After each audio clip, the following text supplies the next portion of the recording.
Hi guys, and welcome to this week's episode of Behind the Frame. Following on from the previous episode, I wanted to start looking at how you actually go about culling images. So it's all very well that you've been out on Safari and you've come back with a couple of thousand images. How do you then start to work your way through those images and prioritize them now that we've got the flags? Now, how do you choose out of those which ones you're going to keep? As you can see, we're coming at you from the new look Wildeye Office, so this background behind me is something that you're going to be getting quite familiar with over the coming months. So let's have a look. I've pulled together a series of images here, and I'm just going to show you kind of in my mind how I would go about choosing these images. So I'm just going to select these three just as a start off, and I'm going to use the N to display a number of images. I like to build riddles with this, and it helps you to kind of work out how to get to where you need to be. So here in these three examples, which one of these would you choose? For me, it's very easy. I am not that comfortable with that paw position over there. You can see just over here we're starting to get a little bit more movement. So that bend in the paw is what we're looking for. It shows movement, it shows intent. Also, you'll see that we haven't cropped and cut off this leading paw over here. So for me, even now in this view, what I can do is I can assign this image with a reject flag, this one with a reject flag, and this one P for pick. So if I hit N and G, we go back to our grid, you'll see that those flag ratings have now pulled through to those images. So we've now cut those images down to 1 out of 3. I want to show you another technique that I like to use. And that's by selecting a whole bunch of images, or sorry, let's actually do it this way. So what we're going to do here for these next ones, these line images, I'm going to hide the toolbars by hitting the tab key, and then I can make my thumbnails larger. So I'm still in the grid view here, but all I've done is I've actually just increased my real estate in terms of the size of the area that we're looking at. And very quickly, looking at this series of a male lion drinking, you can see here this image all the way down to this image over here. So we've got 4, 5, 6, 7, and 8 in terms of the numbering here that we've got to now work through.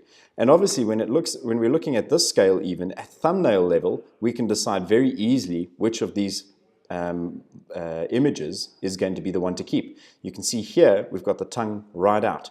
So here, this lion just looks as though he's fallen asleep on the edge of the water. X, let's take him out of the game. Same with this guy over here, X. This one, that's the one that we want. Got a little bit of tongue action over there. There we don't have any tongue, but the mouth is open. So we can X that one, and we can X that one. And so we very quickly got our hero shot. If I ever want to get back to the grid stage, I hit the tab key, and I can adjust the size of my thumbnails very easily over there. Now, when you've got a series of images that are very similar, sometimes you might have different stories coming through. So I'm just going to select these series here with this white rhino and the oxpecker. I'm going to hide my side panels again, and I'm going to go back into the survey mode using the shortcut N. And now we're going to have a look at a couple of these images, and you can see that I've already chosen some highlights from here. You'll see that they've all got flags because these were all ones that I did want to keep. But this one over here, yeah, it's very average. Let's have a look here, looking at the story from each of these images. Here, the oxpecker is close to the eye, so this is one that I want to keep. So what I'm going to do here in this mode now, initially I can say, right, well, this image, I'm happy to move that around. And what Lightroom is doing now is it's keeping the star rating and everything associated with that image. It's just reshuffling and displaying the images at a larger scale. So it'll keep getting larger and larger. So here, this story is very different to the rest of them. So I'm now got my shot with the full rhino head lying in the water, adds a little bit of context to the scene, the oxpecker right against the eye, happy days. Now it's a case of looking at, so with this one we can give a flag and we can assign 5 stars. That's now saved and done. Now we're going to start to look at these 5 images over here. I'm going to take this out of the mix, and now we've got 5 images. Looking at the story here, even at this scale, I can see there's the oxpecker, there's a little insect over there, there's another little insect over there. This is just the oxpecker, no insect. Here is an oxpecker in a slightly different posture with the insect. Again, another slightly different posture over here, and then a different posture over here. So for me, these 2 images, you can see that I've assigned this one with 5 stars, this one with 4 stars, this one with 4 stars. For me, if you have a look here at this image in full, you can see that little insect in the back there does make quite an interesting story. So that's how I've gone about selecting and prioritizing these images, assigning 4 and 5 stars. Now remember, in my process, the 5-star images are things that I would like to see in my kind of portfolio, and anything less is just there for blogs and for teaching and that sort of thing. Another example is if we have a look at this set of the lion cubs here. And rather than going into the survey mode, all I'm going to do, and this is a view that many of you are quite familiar with, is the grid view. All I'm going to do here is I'm going to increase the size of my thumbnails so that we've got these lion cubs running across the frame. So let's say, for example, you wanted to judge at this level now. Right, so hide the sidebars again. Right, another way of doing this is to take 4 images across. I like to do 4 across because it gives you a fairly nice sized thumbnail. And basically, as you scroll through your library, I want you, or your kind of shoot that you've downloaded from, I want you to choose 1 image from each frame. Okay, so the rhino doesn't really count. Oh, sorry, 1 image from each line here. So having a look at these 3 images, choose 1 from this section here. Here he's got his tongue out and there's a bit of a blend between the ear and the face. This one's quite nice, but this one here with the eyes right up, that's interesting. P for pick, move on to the next row. Right, let's have a look through here. Look at the slight difference in the eyes. This one, the mouth is open. This one seems to be peering straight at us, so I'm going to choose 2 out of those ones. This one, slightly different, kind of leave that off to the side. Then you move on to your next sighting. Obviously now this is 2 completely different areas because I've chosen a series of images that I want to have a look at with you together. Now, a cheetah hunt, amazing, but you would have taken probably 50 to 100 images of this whole series of events. Now you've got to narrow it down and try and help people to see the story that you're wanting to capture. So let's have a look here. 1 image from the first 3 in this top row. I'm going to go with this one because we've got all 4s lifted up. So we're going to give that one a flag. Then we have a look at the next row. Choose 1 out of this sequence. See here, this is a tailless cheetah. Legs at the back are in the air. This is also a tailless cheetah. Here we've got a little bit more contrast between the head and the background. I quite like that. This one, the cheetah's kind of a little bit off kilter and turned. So I'm going to flag this one. I like that because it shows that there's speed. Now we're starting to get a little bit more interesting. Coming all the way through here, now we've got our quarry in the foreground. So this cheetah was chasing some gazelle, and this was just outside of the camp in the Masai Mara, I might add. And so we've got a bit of tail action, but those front feet for me feel a little bit awkward. So I'm actually not going to choose anything from here. Now we get onto the next one. Right, this is where we want to be. Look at that. Legs coming around the back, very powerful animal. Tail out to help maintain balance and coordination. Quarry in the foreground, awesome. Flag 4 stars. Bit of an awkward body position and posture. This one with the tail up, that for me is going to be the 5 stars. So both of these images have flags. This one has a 4 star, this one has a 5-star rating. Moving down to the side here, again, not the greatest. Moving on, here we go. This is all 4s in the air. Kind of not that excited by it. So out of a series of how many images were there? 4, 5, 6, 7, 8, 9, 10, 11, 12, 13, 14, 15, 16, 17. We've flagged 3 images, and 2 of them are going to make it into the 4 and 5-star category. So you can see how very quickly you can work through a batch of images and then really just separate the best and the cream of the crop. So if you were to think about this, looking at the screen setup that we've got now, it's like you have a light table with your slides stacked on top of them. You look at each of them and you decide, do I want to keep it? Do I want to move it into a priority pile? And then again, you then take your priority pile and have a look at those and say, right, these ones are the cream of the crop. So it's just a second cull, essentially. Let's have a look at another example. And this, what I'm going to talk about here is more about how do you decide from a series of images which of those images is going to be the hero shot. So this is a very well-known and sought-after lion in the Masai Mara. This is Scar. And so if we have a look at this first image, that is beautiful. I mean, he's a beautiful male lion. You can't see his body. It's just mane and a little bit of feet. And he's definitely moving. The paw is in the front, which is quite nice. But if you look at this as a sequence now, here we start to get that paw lifting up. And again, over here, now you've got the paw coming forward. So for me, these 2 images, this image over here is probably the best because we've got that paw action coming forward. You've got a little bit over here, but this feels a little bit better. So these are the small things that if you're paying attention to in the field, you'll find it very easy to cut down and actually start editing in the field. If you've traveled with me, you'll know that I often say that editing actually starts here. Do you need to take the image? Are you just shooting and rattling off at 12 frames a second because the subject is moving? Or are you paying attention to the footfalls and deciding, right, now, that's when I want to shoot? The same sort of thing happens with elephants as they walk. To have an elephant with all fours on the ground, it feels a little bit awkward. It doesn't show that the subject is moving. However, as soon as that front foot lifts, then you're starting to convey a sense of movement. So hopefully that will help you from this sequence.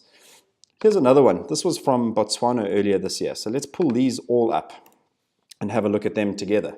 Now, you can see there's two aspects that you've got to look at here. One would be the footfall and the posture of the giraffe moving, so we want to show that. The second is what's going on in the background. Have a look here. There's a lot of trees. Because we've got beautiful light, this is great, and it's falling through behind it, the tree in this background here seems to blend with the neck. Right, so X, that one, I've assigned the reject flag, and now I'm going to remove it from the sequence.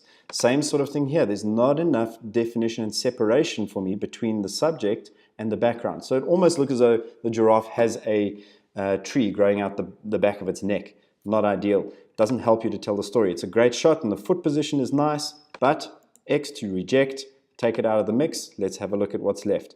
Again, now we've got the tree right out the middle of the giraffe. X to assign the reject flag, take it out of the mix. Now we're starting to talk. And now you can see that in all of these frames, they're all very similar. And that's because I wasn't just shooting on a burst mode, I was taking individual frames as that foot is starting to come up.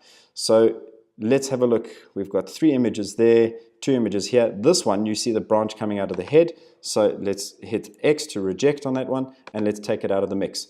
We're now left with 4 images. Which of these is going to work best? Wow. I'm thinking, you see the bright greenery in the background there? Compare that to here where it's pure dark background. So these 2 images are very similar. I'm going to take away the star rating from that one. I'm going to hit X to reject on this one, X to reject on that one, take it out, take that out. These 2 are very, very similar, possibly a little bit more of a bend in this one. So I'm going to take away the star ratings that were originally assigned to that one, X to reject. This is going to be our hero shot, so we assign a pick and we put it into 4 stars so that we can find it later, and we then head back to our grid, and you'll see that we've culled down from 4, 5, 6, 7, 8 images. We've now got 1 hero shot. So hopefully that will help. In that instance, it came down to the fine detail of what the color tone and the brightness of the trees in the background were. Let's have a look at another one. And this one, again, looks at foot position and the footfall. So these shots were taken in the Sabi Sands. Great area for leopard, especially using with the ethical use of a spotlight. Now, this first image, we don't have the tip of the tail. The back foot is coming forward. The front feet are firmly planted. The second image, we have the tip of the tail, and we've got a bit of movement and showing intent to move with that front paw. And at the shutter speed that was used, we've actually got a little bit of movement in that paw, which I quite like. So very easy to decide. And when you're shooting, these are the sort of things. I certainly didn't pick up that the tail was not fully visible in the first frame, but I was looking at the paw movement and shooting at that sort of time. So don't shoot and reach your buffer, rather wait for those kind of moments. So out of this sequence, that one is going to get the flags and the 4 stars. Similarly, let's have a look at this one as our last example. So here we've got a series or sequence of 5 images. Now, obviously, this was all taken as that front foot was coming forward. This image here, for me, is by far the strongest of the lot. Eye contact, paw up. This one, the paw slightly lower, and all the way down here, you've kind of got a stationary leopard. It doesn't matter how sharp that image is, this one will always win in terms of the story. So let's have a look at that. We're going to reject these 3, and then what I want to do is show you, I'm going to bring up the 2 extremes. So the first image that was taken and the last one together. Have a look at the story from these 2. Even at a thumbnail kind of scale, one of them stands out, and it's the one on the left-hand side, because the movement, the intent with that paw, all of a sudden you're starting to say, what was he stalking? Whereas the one on the right, yes, there's an intense stare, but the paw is already firmly planted on the ground and it doesn't kind of convey that same sort of story. So if we have a look here, we started off in this little collection with 62 images, right? I now want to have a look at all of them. I want to filter by attribute. I want to see flagged images with 4 stars and more. And all of a sudden, we've culled down to 10. So from 60 to 10 in a matter of minutes. This is just an example to show you guys how quickly you can actually go through when you have a good and solid workflow. So it becomes difficult. We're moving into the great migration season now. So people, when you see your first crossing, your tendency is just to shoot because there's so much going on. And then ultimately what happens is you get back to your computer after your safari and you start working through the images. And you've got so many images which are so similar in terms of wildebeest just being all over the place that you start off with good intentions, kind of working through diligently, and then eventually it's just like, oh my word, how many of these images are there? And that's part of the challenge, is to really think about what it is that you're wanting to capture and when you are tripping the shutter. So if there's one lesson that you can take from this, is that your editing process starts here. If you don't, what is making you take the shot? Are you waiting for the pivotal moment, or are you just going to shoot and capture the scene and then decide later? Especially now where you can shoot with 12, 14 frames a second and more. People who are just holding down that shutter and just rattling off frames, it's going to be very difficult for you to actually go through and choose and find the best frames. And often, because you have so many images, the best frames are going to get lost in amongst the noise, for a lack of a better term. That's it for this week. I will be back next week with a video on creating and managing your collections. I'm going to look at how I use collections and how some of the guests who have joined me on Safari use collections. So we've already gone through how we're going to import, how we prioritize. Today we've had a look at how we take the cream of the crop out of that kind of priority batch. Now we're going to say, where do they go and live so that you can find them again as a collection. I hope you guys have enjoyed it and look forward to catching up with you again in the new week.